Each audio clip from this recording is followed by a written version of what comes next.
la semaine passée, j'ai reçu un message sur Telegram de la part d'un abonné qui me montrait une capture d'écran de quelqu'un qui lui a envoyé un message lui montrant qu'il a gagné 10 000 euros avec 1 000 euros en 3 semaines grâce au trading. Et voilà, il a cru à la personne, il lui a remis de l'argent et puis ça s'est mal passé. Et il me disait en fait que voilà un exemple d'escroc en griffe, des personnes qui escroquent les gens bêtement. Et ces genres de cas où la personne a perdu de l'argent, où la personne a remis son argent à autrui, où la personne a fait beaucoup de choses, a dilapidé ou vilipendé son argent tout simplement, sont légion. J'en reçois énormément chaque jour. Je reçois au moins 2 à 3 cas d'escroquerie ou d'arnaque en matière de trading, en matière d'investissement en général. Et moi-même, je suis un ancien victime de la chose. Et j'ai essayé d'analyser un peu avec mon regard de marketeur qu'est-ce qui fait que les arnaques marchent. Parce qu'on le dise ou pas, les gens continuent d'arnaquer, ça continue de marcher. Ça veut dire que quelque part, il y a des choses qui font que ça continue de marcher. Et donc dans cette vidéo, nous allons analyser un peu un certain nombre de paramètres, un certain nombre d'aspects. Nous allons voir pourquoi est-ce que les gens tombent dans les arnaques qui justement sur le papier semblent évidentes. La réponse c'est simplement que les arnaqueurs connaissent les biais psychologiques qui peuvent éteindre la partie rationnelle de l'être humain. L'être humain a 2 parties en fait. L'être humain a une partie rationnelle et une partie émotionnelle. Et les arnaqueurs connaissent bien les méthodes, les stratégies qui font éteindre la partie rationnelle de votre ou de notre cerveau.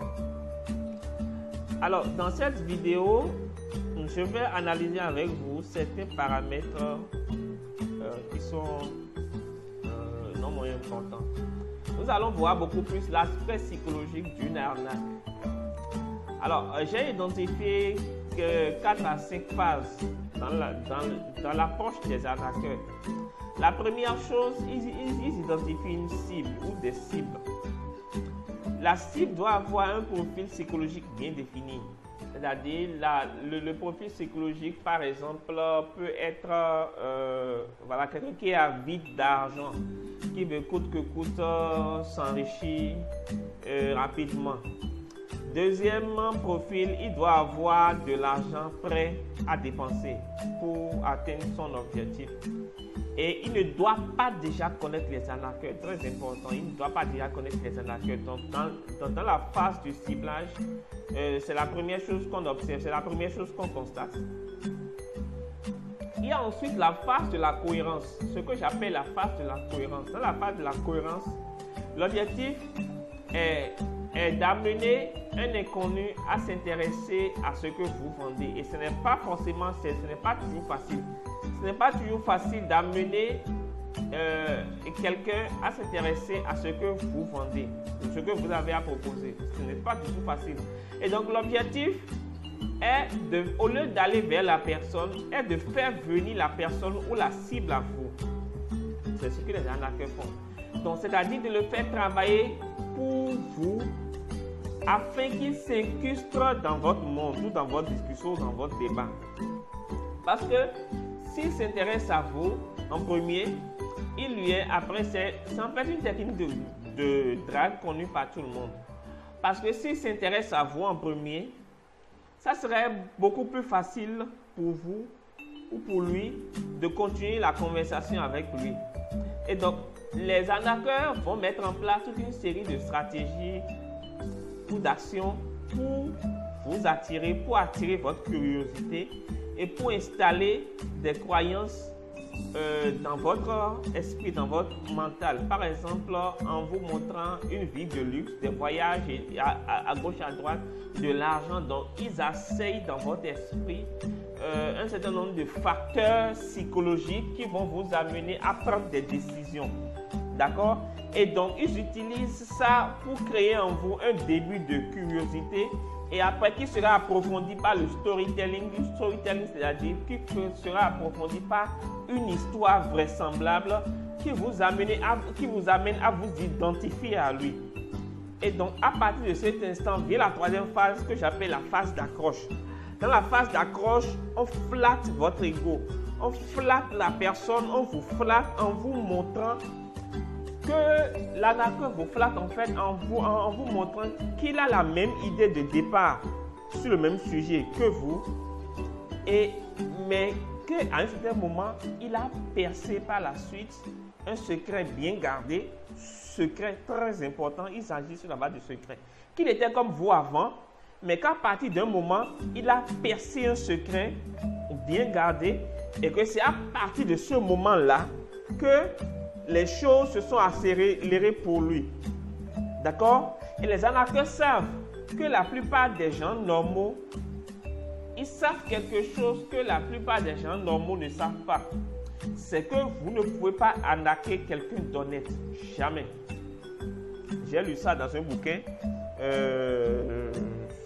d'un auteur américain, je ne me rappelle plus de son nom. Mais on n'en a pas quelqu'un d'honnête. Et donc, il vous faut deux ingrédients pour arnaquer quelqu'un. Il faut déjà l'appât du gain, ce qui est facilement compréhensible, et un secret. Le secret, c'est quelque chose qui est moins connu par tout le monde, détenu par une poignée de personnes que la personne est prête à vous vendre.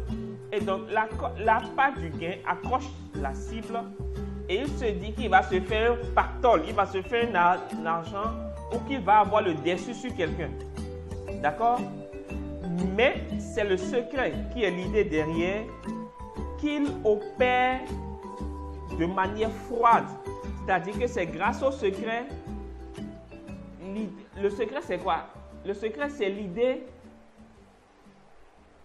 C'est avec l'idée derrière qu'il opère de façon froide et calculatrice et qui, pour une fois, lui permet de se sentir supérieur. Parce que c'est-à-dire que c'est grâce au secret qu'on va lui révéler, d'accord, qui va lui faire qu'il sera supérieur et donc qui fait qu'une arnaque prend toute sa valeur. C'est-à-dire, l'arnaque prend toute sa valeur grâce au secret. Très important. Et donc, il y a ensuite la quatrième phase qui est la phase de l'urgence. La phase de l'urgence, on utilise là votre aversion à la perte. On utilise votre aversion à la perte. Une aversion à la perte, c'est quoi? C'est quand vous avez une opportunité et que cela menace de se fermer à tout jamais. À partir de là, on utilise votre aversion à la perte et votre sens de supériorité et donc on monte les enchères. Et donc à partir du moment où on monte les enchères, vous n'avez plus d'autres options que de saisir l'opportunité maintenant, sinon ça va partir. Et donc, on utilise toutes ces stratégies pour avoir gain de cause à votre niveau pour que vous puissiez remettre votre argent et qu'on puisse vous arnaquer définitivement. Donc, les amis, je ne sais pas si j'ai été assez clair dans ma vidéo. Si j'ai été assez clair, dites-le moi. Si je n'ai pas été vraiment clair, si vous n'avez pas compris un certain nombre de choses, dites-moi pour que je puisse reprendre la vidéo, pour que je puisse faire une vidéo pour revenir sur certains nombre d'aspects que je n'ai pas bien élucidés. C'est une étude de cas que j'ai eu à faire par rapport à un film, Le Loup de Wall Street. Et j'ai détecté un peu les différentes phases de la... Donc, vraiment, je ne sais pas si j'ai vraiment expliqué, mais si je n'ai pas bien expliqué, posez-moi des questions en commentaire. Je me ferai le plaisir de reprendre la vidéo pour expliquer. Mieux expliquer, c'est un nombre de choses que je n'ai pas bien expliqué. D'accord? Voilà. Vous savez quoi faire déjà pour m'encourager, pour me permettre d'aller loin, pour me féliciter. Lâchez un gros pouce bleu sous la vidéo. Mettez un commentaire en dessous de la vidéo. Abonnez-vous à la chaîne si ce n'est pas encore fait. Cliquez sur la cloche à côté du bouton s'abonner. Quant à moi, partagez surtout la vidéo. Partagez-la pour que d'autres personnes puissent voir. Ne laissez pas l'information à votre niveau seul. Et moi, je vous donne rendez-vous dans la vidéo de demain. Ciao!